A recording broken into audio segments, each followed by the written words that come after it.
So the book that I have decided to talk to you about today is Tomie dePaola's Mother Goose book.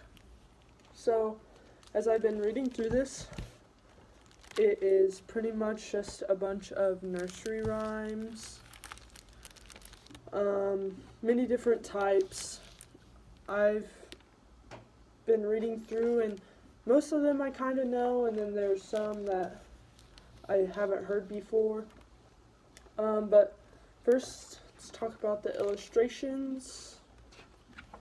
They're pretty old, like they look old to me. And so this first poem is a story, so it just kind of goes back and forth, and the words here correspond with the pictures here. So these words here would correspond here.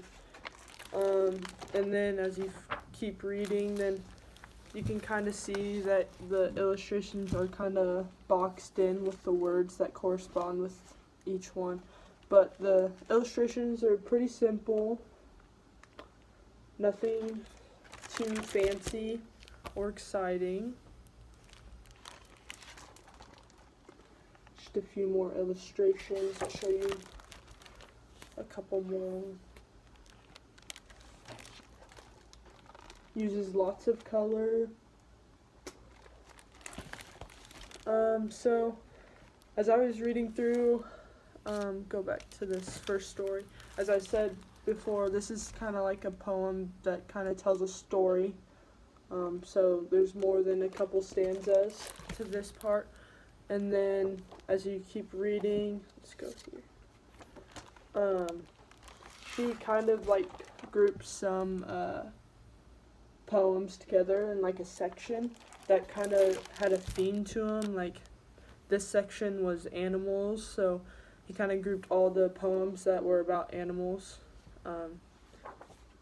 So that was pretty cool. I noticed that.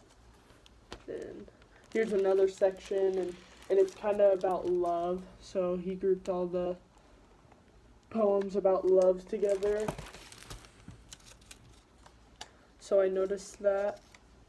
And then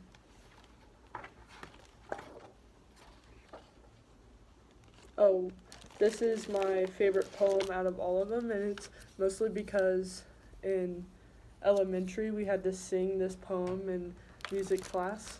So it's Yankee Doodle came to town riding on a pony. He stuck a feather in his cap and called it macaroni.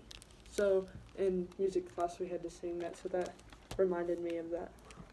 So yeah, this is Tomie dePaola's Mother Goose book. It's really interesting, and it's good for like some nighttime poems. If you want to read a poem to little children when they're going to bed, it would be a really good book for that.